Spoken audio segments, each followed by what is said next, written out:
শিক্ষার্থীদেরকে হচ্ছে যে এরা পিটিয়ে, যারা গাড়ি তুলতে গেছিল তাদেরকে পিটিয়ে আসলে বের করে দিচ্ছে। হ্যাঁ,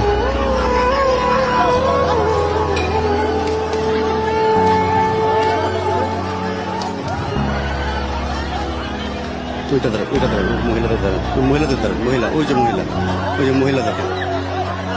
আমরা দেখছি এখানে আসলে সংঘর্ষ চলছে।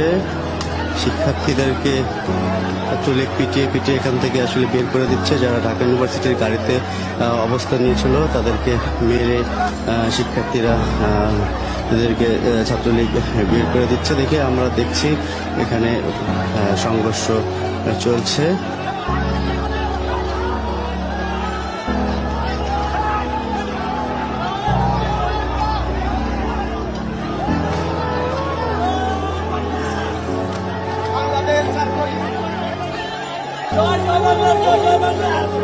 বাংলার পক্ষে, মুজিবের পক্ষে।